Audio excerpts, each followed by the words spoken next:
नमस्कार, मी डॉक्टर चंद्रशेखर हणिंगळे। आज आपण एका मानसिक आजाराबद्दल चर्चा करणार आहोत, तो म्हणजे सोमॅटिक सिम्पटम डिसऑर्डर। यालाच इलनेस अँक्झायटी डिसऑर्डर असं म्हणतात किंवा पूर्वी सोमॅटोफॉर्म डिसऑर्डर असं म्हणायचे, म्हणजे मनोशारीरिक आजार आपण असं म्हणू शकतो। यामध्ये पेशंटला शारीरिक कंप्लेंट्स ह्या भरपूर असतात। म्हणजे पेशंट म्हणतो की माझ्या शरीरामध्ये भरपूर ठिकाणी वेदना आहेत, म्हणजे तो म्हणतो माझं डोकं दुखतं, पाठ दुखतं, अंग दुखतं, हातपाय दुखतात, कान दुखतात, डोळे दुखतात, असे म्हणजे पेन ॲट मल्टिपल साइट्स अशी त्याची तक्रार असते। म्हणजे वेदना या शरीरामध्ये भरपूर ठिकाणी असतात। नंतर काही पेशंट हे पोटाच्या तक्रारी पण करतात, म्हणजे पोटात दुखतं, म्हणजे ॲसिडिटी फार होते, जळजळतं, मळमळतं, असे पोटाच्या तक्रारी पण असतात। काही पेशंटमध्ये लैंगिक समस्या पण असतात। काही स्त्रियांमध्ये या पाळीबद्दल म्हणजे मेन्स्ट्रुअल रिलेटेड काही कंप्लेंट्स असतात। सुडो न्यूरोलॉजिकल सिम्पटम्स म्हणजे पेशंटमध्ये काही ब्रेन रिलेटेड सिम्पटम्स असल्यासारखं वाटतात। म्हणजे कसं पेशंट म्हणतो की डोळ्यासमोर अंधारी येते, डोकं दुखतं, चक्कर येते, हातपाय सुंद होतात, हातपायच्या संवेदना कमी झालेल्या आहेत, मुंग्या येतात, म्हणजे असे काही सेन्सरी सिम्पटम्स किंवा न्यूरोलॉजिकल सिम्पटम्स आपण म्हणू शकतो। तर अशी पेशंट हे लक्षणे सांगतात।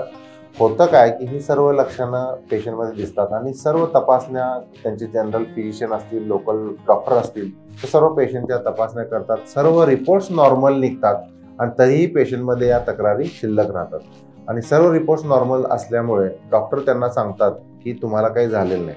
त्यामुळे पेशंटला असं वाटायला लागतं की मला तर भरपूर त्रास होतो, सर्व रिपोर्ट्स नॉर्मल आहेत, तरीही डायग्नोसिस होत नाही, तर मग आपण दुसऱ्या डॉक्टरकडे गेलं पाहिजे। अशी लक्षणं पेशंटमध्ये वारंवार दिसतात। तर यालाच सोमॅटिक सिम्पटम डिसऑर्डर किंवा इलनेस अँक्झायटी डिसऑर्डर असं म्हणतात। काही पेशंटमध्ये मला कोणता तरी आजार झाला असं वाटायला लागतं, म्हणजे मला HIV झालेला आहे, मला TB झालेला आहे, मला कॅन्सर झाला असं वाटायला लागतं। त्यामुळे पेशंट वेगवेगळ्या तपासण्या करत राहतो। तर हा आजार का होतो, तर केमिकलच्या इम्बॅलन्समुळे होतो। सिरोटोनिन नावाचं केमिकल असतं, ते केमिकल डिस्टर्ब झाल्यामुळे होतं।